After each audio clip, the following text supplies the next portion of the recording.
All right, so we're going to start with a 6-minute warm-up. We want to gradually increase the intensity either before the warm-up or right after. I suggest you move all the joints in your body. So, roll your head a little bit, move your arms, move your hands, do a little standing on your toes, and you're good to go with the next exercise.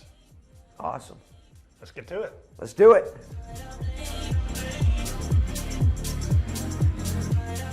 Now we're going to do upright rowing. And the way that this relates to skiing is we're going to work some of the muscles that help you hold your poles up in the correct position. So it looks like this.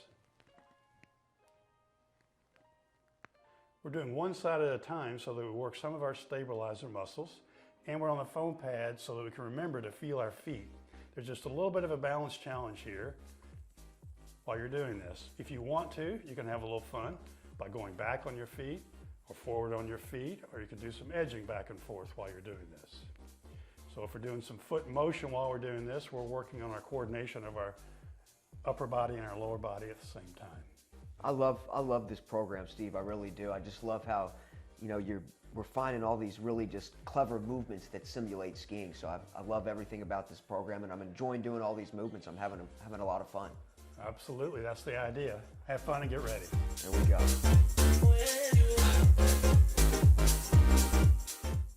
Okay, now we're going to do a one-arm press overhead while we're standing on a foam pad. So it looks like this.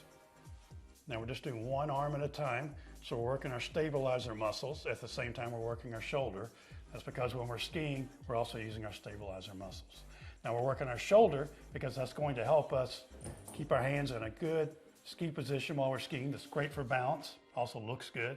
If you have your hands down here, it doesn't help you with balance, also doesn't look good. When you look good, you feel good. Absolutely.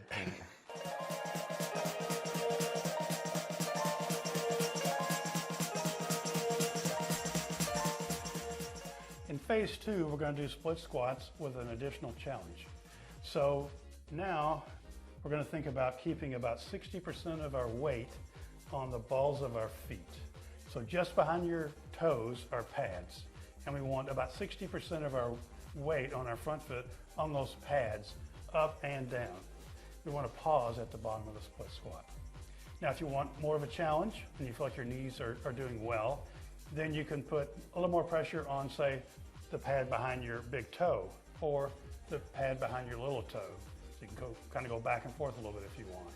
If you don't feel comfortable with that, just keep that weight on the balls of your feet evenly. Here's the way it looks. Get lined up here.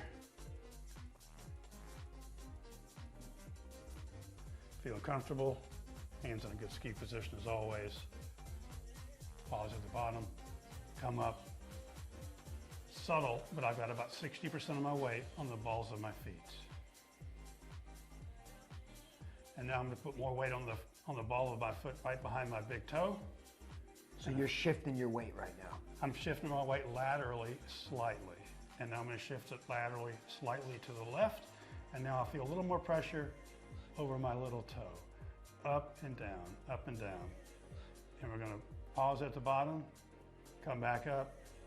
There's no rush. We're not in a big hurry. It makes it a little bit harder if you pause at the bottom. But when you're skiing, you're pausing in this position as you're going through a turn. So we're practicing that.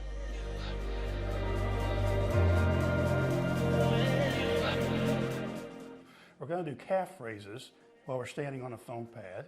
So we have a little bit more of a balance challenge than we had in the last exercise. Now the band is going under the ball of my feet. So just behind my toes where you have the pads is where the band needs to go. Then we have some tension on the band before we start, and then we raise up and go down. And with the foam pad, this is a little harder than it looks. But we're working on our balance.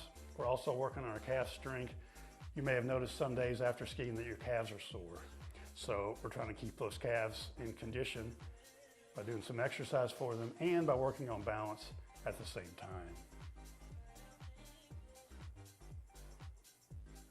So the less sore we are after skiing, the more fun we have, right? That's right. And then you're ready to go the next day.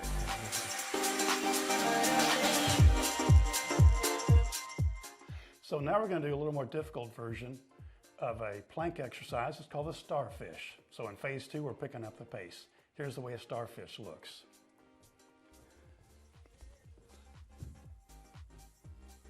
I'm going to raise up that leg, which makes the balance a little bit harder. I'm going to hold that leg up there.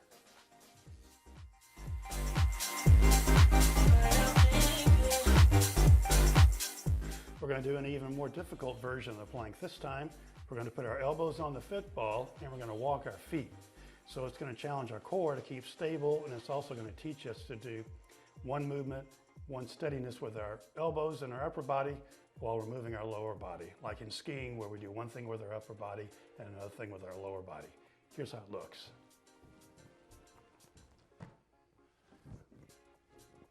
We walk the feet. Definitely love making these more challenging as we progress here. Oh, that's right. If it doesn't challenge you, it doesn't change you, they say though, right? That's exactly right.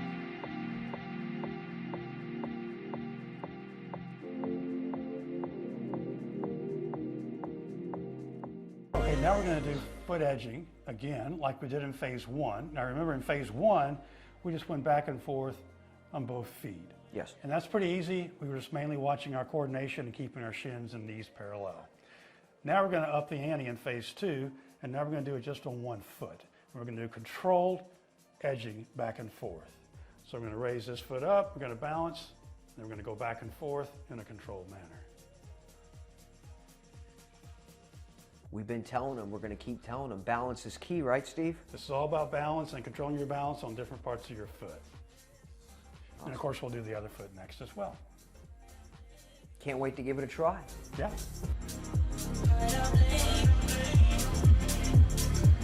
Now we're going to work on our balance, and we're going to do it on one leg, and we're going to practice moving our balance backwards and forwards. So we'll start, just to warm up a little bit, with both feet parallel on the foam pad, and move our weight forward and back a couple of times. And now we're going to go up on one foot, and now we go forward and back, forward and back. When we're skiing, we're always controlling where our balance point is, forward and aft, as well as side to side. So right now we're focusing on forward and back. Another great movement. You'll like it on the hill.